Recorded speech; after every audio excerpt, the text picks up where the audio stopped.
Hey guys, welcome back to Summer Series. I'm Orla and today we are joined by some lovely Junk Kouture alumni, Grace and Cara. Guys, thanks so much for coming and chatting to us. No problem. No problem.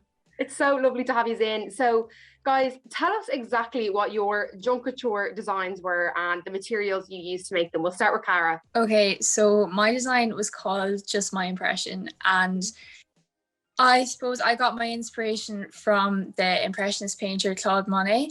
Oh yeah. And so my entire dress was inspired by his Water Lilies series of paintings. So I tried to, I suppose, paint that all over my dress.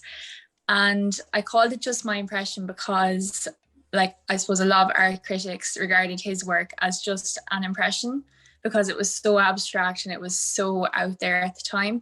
So I wanted my dress to be my impression of his impression. I made the dress from bike tires that I got from a local bicycle repair shop. And I cut them, I sewed them, I made the bodice, I made the skirt. I used blinds to extend the skirt then. And then I had a headpiece which was made from perspex from the metalwork room, bamboo restaurant mats, spray paint, string. I wanted to make like the footbridge that you see in his Water Lilies paintings. So it was inspired by his whole Water Lilies garden. I had a belt then as well, which I made from perspex and old water bottles, and it had kind of I wanted to create like a floating 3D effect with the flowers. So what I did with the belt was I made it fold up, and then I had a mechanism I could pull during my dance that made them all explode out, and it looked like they were floating in 3D, and it was all very... This is like a whole science behind your dress. It's not even just fashion making, it's science as well. Oh my goodness, that sounds incredible. Grace, what was your design like? My design was called Element 13. I actually was inspired by Zendaya's Met Gala outfit. Yeah. All like metal chainmail and very medieval.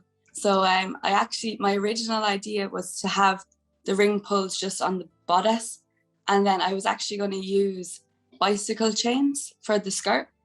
And I went to a bicycle shop, and they were a repair shop, and they were keeping me all the chains and stuff. So I went back 2 months later to collect them, and they threw them all out. So no, oh no, start from scratch. So I said, you know what, I'll just do the whole dress with the ring pulls, and then that just took more months. I might as well have just went back 2 months later and got more bicycle chains. But it took me about 7 or 8 months to actually connect all of them. There was about 63,000 ring pulls in the whole dress. And your hand connected them all? Yeah, I bent them and I snipped them, so they all actually just linked perfectly together, and it just fell absolutely beautifully, because when I stood, the whole thing just fell so elegantly.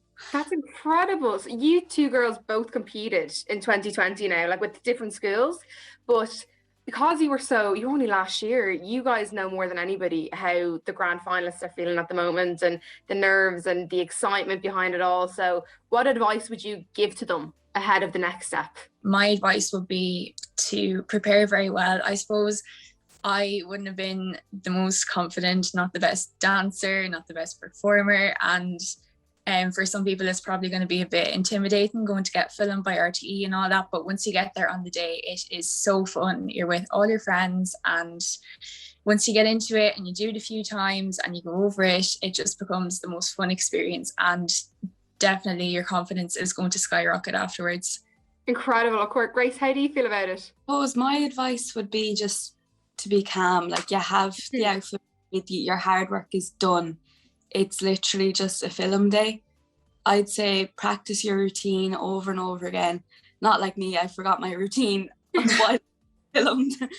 But just practice it and know it, and there's literally nothing else you can do. Like, it's in someone else's hands at that stage. Yeah. Like, they know what your design is. Whether you win or lose, you just have to have fun with it, I think.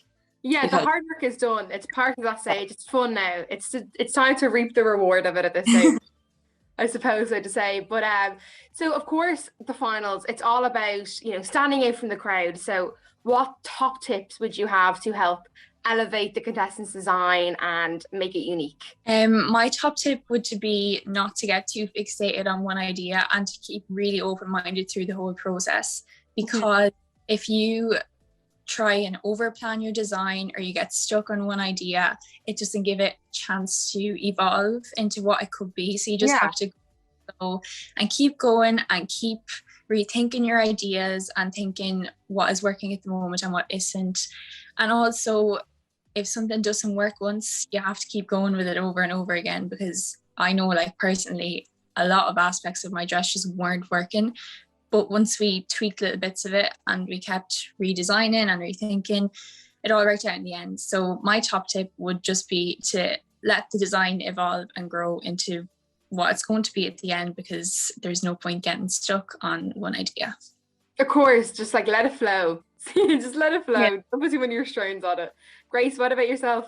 What I personally did was I constantly look at the Junk Kouture page and their tags posted and see what everyone else was doing, and then try stay as far away from all them ideas as possible. So it wasn't linking with, like, nobody could be like, oh, that their dress is the same as their dress. Yeah. So I tried to just stay as far away from anyone else's ideas and just do my own thing. And I had a whiteboard, and every day I'd like draw on it and draw the design, and every day it would change. Oh, so it literally evolved from your own mind over time. Yeah, but at the same time I was like, okay, I'm gonna put diamonds down the middle. But then I'd look to make sure no one else did that, so it wouldn't be more original. That's what I did anyway.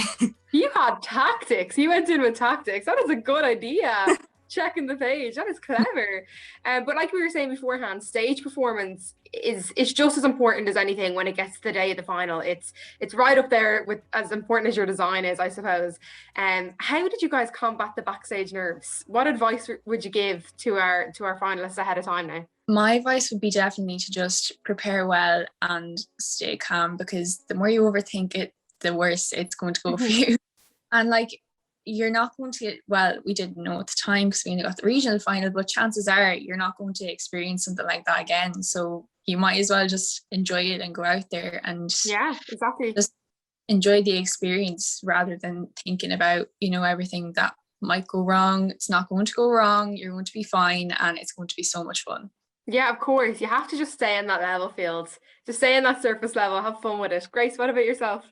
I think once you know your routine, you're fine. But you have to pick a song that everyone will know. There's no point in picking like a song that suits your outfit, but also no one really knows the song, because it won't stand out and no one will remember, oh yeah, they used that TikTok song and everyone like danced to it. And instead, like, that's what you want. You don't want someone being like, what's that song? Yeah, of course. Like, you want one of those real crowd pleasers that everybody's dancing to, clapping to and stuff like that. Yeah, especially, obviously it's not in the Tree Arena, but when it was, like, you'd play a really popular song of the moment and everyone would be up singing and dancing. And I know that's especially what Louis Walsh always looked out for. Yeah, let the crowd go, and I think that's the best one. And then you won't be nervous if no one's clapping. You're going to be really nervous, like, oh, do they not like it? But if everyone's up singing and dancing, like, you will be absolutely fine on stage. Of course, they cheer you on then, and they bring you on, encourage you. Yeah. It's all part of the journey as well. So obviously Junk Kouture is it is a big journey. It's a big process in itself, I suppose. So what was individually your Junk Kouture journey like, and what did it do for you? My Junk Kouture journey definitely brought on my confidence a lot, and I suppose it led me to have more faith in like my own ability, my own design ability. It just, like, you can't even explain how much it does for you and how much it allows you to grow as a person, even though it's only about designing and making a dress. Like, there's so many challenges you meet. You're constantly with people, you're meeting new people, you're put in situations like performance, like there's problems with your dress, like in all these situations, and it's completely up to you to find your way out of them. And at the end, like, for everyone, it turns out so well. So it just proves that you can overcome all these little situations, and you can, like, everyone will tell you that it does change you all for the better, like confidence wise, just as like it changes your mindset on how things grow and how things change, and it changes you completely for the better, to be honest.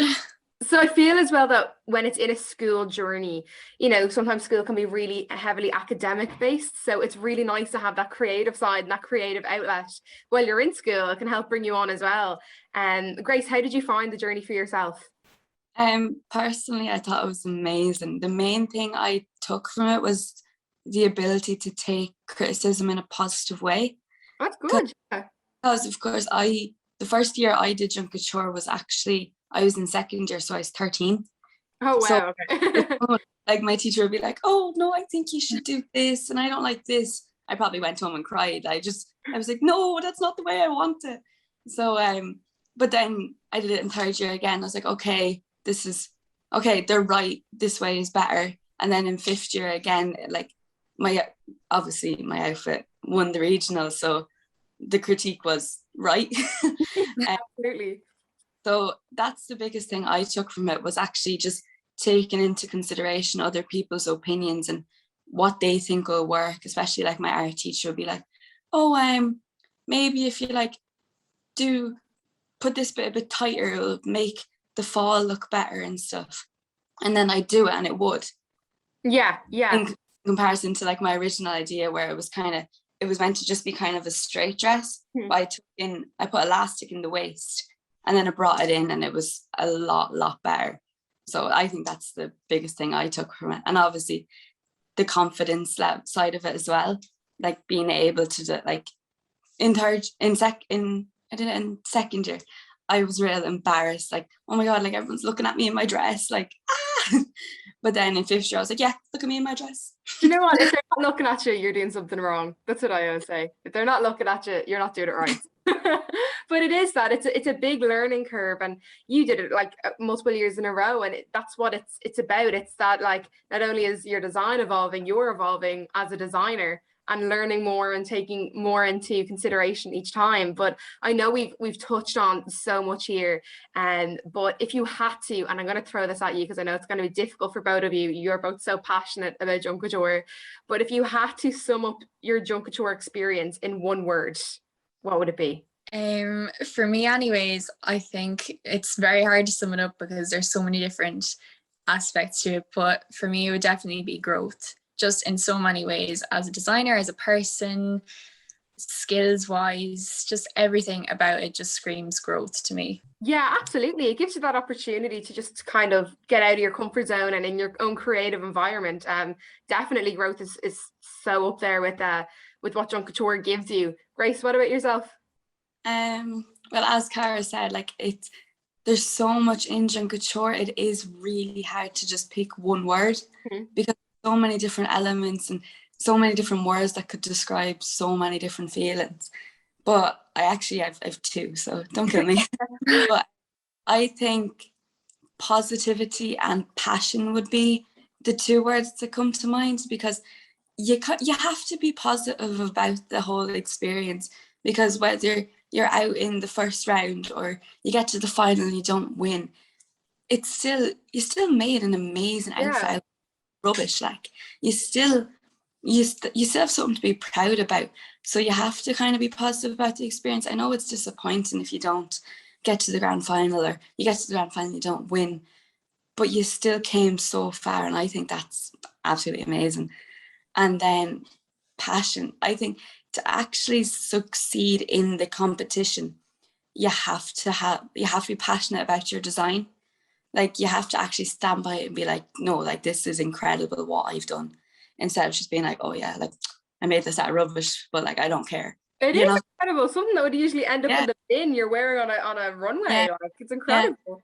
Yeah, you have to be passionate and actually be proud of yourself, of what you've made, or else you're like, your attitude against the outfit reflects on the result, I think.